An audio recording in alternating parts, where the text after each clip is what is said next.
हिंद, वंदे मातरम, इंकलाब जिंदाबाद, भारत माता की जय।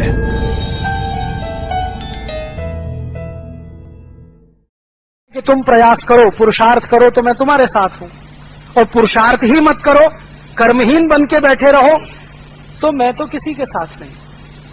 कृष्ण ने अर्जुन को कहा है कि जो पुरुषार्थी हैं उनको मैं प्रेम करता हूं, और जो सिर्फ घंटी बजाते हैं, तिलक चंदन लगाते हैं, उनके पास में कभी फटकता नहीं, क्योंकि वो पुरुषार्थी नहीं। अर्जुन को पुरुषार्थी होने का पूरा संदेश है भगवत गीता। कोई मंदिर में जाके माथा टेकने का संदेश नहीं है भगवत गीता। अर्जुन कर्महीन हो रहा है, कमजोर हो रहा है, ताकत कम होती जा रही है, मन में भय बैठ रहा है, क्या करूं, कैसे करूं, ये सब मेरे हैं, प्रियजन है, कैसे लड़ूं। तो कृष्ण ने भगवत गीता सुनाई है, और वो पुरुषार्थी बनने के लिए सुनाई है। रामचंद्र जी की कहानी हम पढ़े, राम की कथा पुरुषार्थी होने की कथा है। पूरा का पूरा उनका जीवन एक ही संदेश देता है, पुरुषार्थी बनो।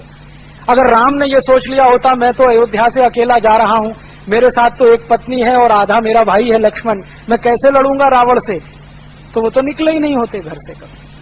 हम सब जानते हैं कि राम सेना लेके नहीं निकले थे, राम दास दासियों को लेके नहीं निकले थे, घर से वैभव और संपत्ति लेके नहीं निकले थे, अकेले निकले थे अपनी पत्नी और भाई के साथ। नहीं निकले होते तो राक्षस संस्कृति का ही इस देश में बोलबाला होता, बाकी तो कुछ होता नहीं इस देश में।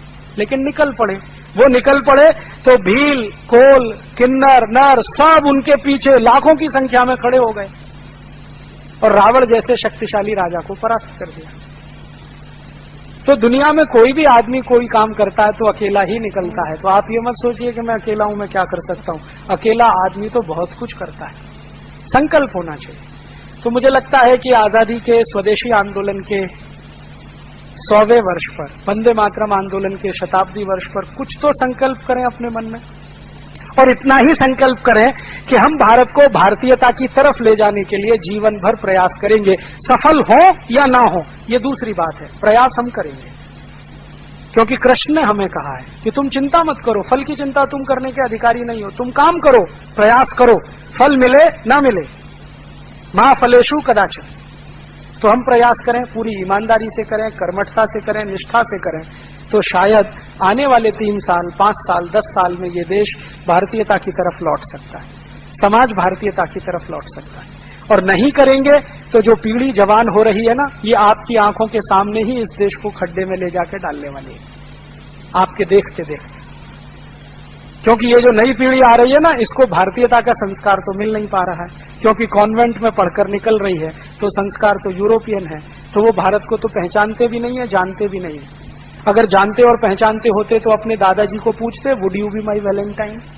वो तो ये कहते कि भाई हम तो रक्षाबंधन मनाएंगे हमारे कॉलेज में, हम ये वैलेंटाइन डे नहीं मनाएंगे। अगर जानते बूझते समझते तो, अगर हमारी युवा पीढ़ी जानती बूझती समझती तो अब कॉलेजेस में फैशन परेड होने लगी है, यूनिवर्सिटीज में फैशन परेड होने लगी है। ये होता क्या, हमने अपने बच्चों को उन फैशन परेडों में पहले से ही शामिल करने का तय कर लिया है। छोटे छोटे नर्सरी स्कूलों में फैशन परेड होने लगी। यूरोप में शरीर का आनंद ही सब कुछ है, इसलिए शरीर और यौनिकता के आसपास सब कुछ घूमता है वहां पर। भारत में शरीर का आनंद कुछ भी नहीं है। तो हम तय करें जाना किधर है, और ये मेरे लिए और आप सबके लिए बहुत सही समय है कि अब हम देश के बारे में चिंतन करें। चिंता कम करें, चिंतन ज्यादा करें। ज्यादा लोग चिंता से ग्रसित हैं, हाय क्या होगा, हाय क्या होगा। चिंता छोड़िए, चिंतन करिए, रास्ते निकलेंगे उसमें।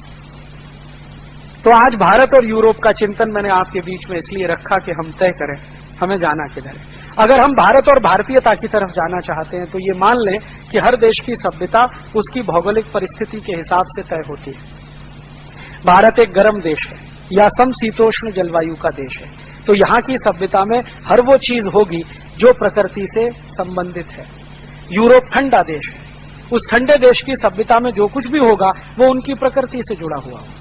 अब वहां से कुछ आया है और हमने बिना सोचे समझे उसकी नकल कर लिया तो हमको ही नुकसान करेगा, उनको नहीं करेगा।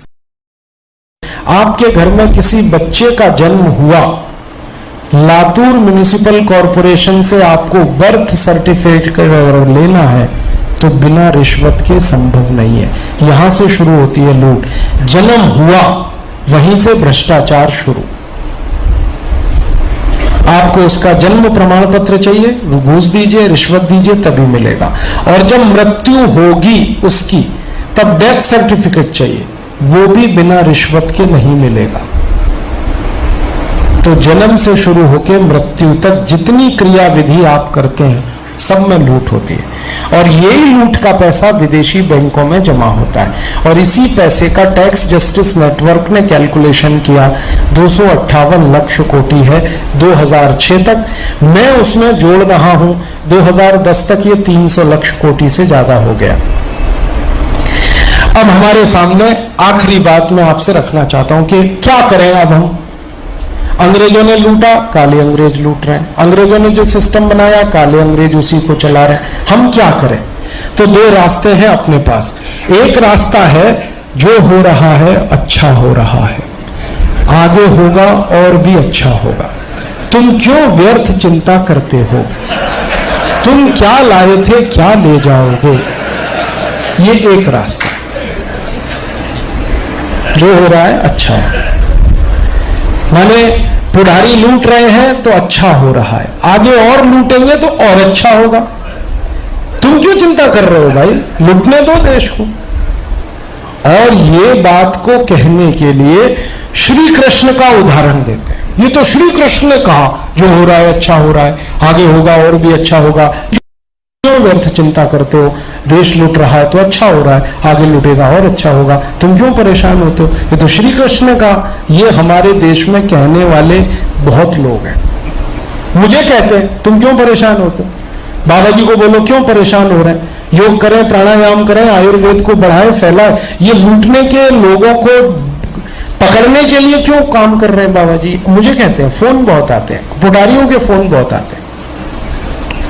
वो कहते बाबा जी को मना कर दो, ये सब ना करें, भ्रष्टाचार के खिलाफ कुछ नहीं करना, व्यवस्था परिवर्तन की बात ना करें। वो तो योग सिखाएं, प्राणायाम सिखाएं, बहुत अच्छा है, हम भी उनका सम्मान करते हैं, सारा देश करता है। ये भ्रष्टाचार की बात मत करें, ये मुझे कहते हैं। और मुझे सुनाते तुम क्यों परेशान हो, व्यर्थ चिंता क्यों करते हो, जो हो रहा है अच्छा हो रहा है, आगे होगा और भी अच्छा होगा। तब मैं उनसे पूछता हूं कि श्री कृष्ण ने ये कब कहा था, ये तो बताओ। कोई भी बात जो होती है उसका कोई संदर्भ होता है, कंटेक्स्ट होता है। कौन से संदर्भ में श्री कृष्ण ने यह कहा था? श्री कृष्ण ने यह तब कहा था जब अर्जुन युद्ध लड़ने को तैयार नहीं, अर्जुन को युद्ध के लिए तैयार करना पड़ा, और श्री कृष्ण ने उसके लिए 18 अध्याय की गीता सुनाई। और युद्ध के मैदान में, ध्यान रखना, बेडरूम में नहीं,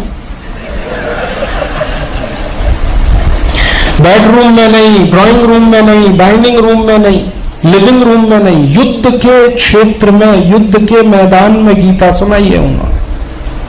माने गीता लड़त करने की पुस्तक है, ड्राइंग रूम में बैठने वाली और पढ़ने वाली पुस्तक नहीं है, क्रांति वाली पुस्तक है। और श्री कृष्ण अर्जुन को तैयार कर रहे हैं, बार बार उदाहरण दे रहे हैं, बार बार कह रहे हैं। अर्जुन एक ही बात कह रहा है, मैं कैसे मारूं, ये सब मेरे भाई बांधव हैं। तो कृष्ण कह रहे हैं ये तेरे भाई बांधव नहीं, ये अधर्मी है, विधर्मी है, इनको मारना तेरा धर्म है, तेरा कर्तव्य है। और फिर एकदम से अर्जुन तैयार होता है, और अर्जुन तैयार होता है तो युद्ध लड़ता है। और युद्ध के मैदान में अर्जुन जब तीर चलाता है, बाण चलाता है, तो कौरव मर रहे हैं उससे। तब श्री कृष्ण ने कहा जो हो रहा है अच्छा हो रहा है, जो हो रहा है अच्छा हो रहा है, आगे जो होगा और भी अच्छा होगा। माने कौरव मर रहे हैं, अच्छा हो रहा है, आगे और ज्यादा मरेंगे और अच्छा होगा। अर्जुन तू व्यर्थ चिंता मत कर, तू मार इनको, ये तेरा काम है। ये उस समय कहा श्री कृष्ण। अर्जुन ने उत्साह पैदा करने के, अर्जुन ने पुरुषार्थ पैदा करने के लिए श्री कृष्ण ने यह स्टेटमेंट दिया था।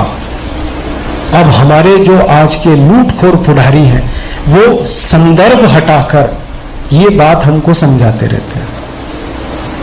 और मैंने देखा है घरों में कैलेंडर टांग रखा है इसको, जो हो रहा है अच्छा हो रहा है, आगे होगा और भी अच्छा। कैलेंडर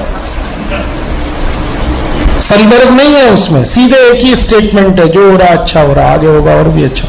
हर आदमी कायर हो जाए, नपुंसक हो जाए, नकारा हो जाए, उसके लिए ये कैलेंडर छपाया जा रहा है, घर घर में बांटा जा रहा है। ये कोई सामान्य बात नहीं है, ये कैलेंडर का घर घर में पहुंचना। कोई भी अर्जुन ना बनने पाए, इसकी साजिश है ये कैलेंडर, और धर्म के नाम पर हो रहा है, ये ध्यान देना। और इसको बांटने वाले वही लोग हैं जो लूटने में पूरी ताकत से लगे हुए। वो नहीं चाहते कि ये लूट का सिस्टम बदले। तो हमारे सामने एक रास्ता तो ये है कि हम भी कायर हो जाए, नपुंसक हो जाए, नकारे लगे, जो हो रहा अच्छा हो रहा, ये तो एक रास्ता। और दूसरा रास्ता है जो श्री कृष्ण ने अर्जुन को कहा, मार, ये कौरव विधर्मी है, अधर्मी है, इनका नाश करना तेरा धर्म, तेरा कर्तव्य है ये। और तू सोचना छोड़, मेरे ऊपर छोड़, मैं सोचूंगा तेरे क्या होने वाला क्या नहीं, पहले इनको मार। तो दूसरा रास्ता ये है। अब हमको तो ये दूसरा रास्ता पसंद आया, जो श्री कृष्ण ने अर्जुन को उत्साह देने के लिए, पुरुषार्थ देने के लिए। हिंद, वंदे मातरम, इंकलाब जिंदाबाद, भारत माता की जय।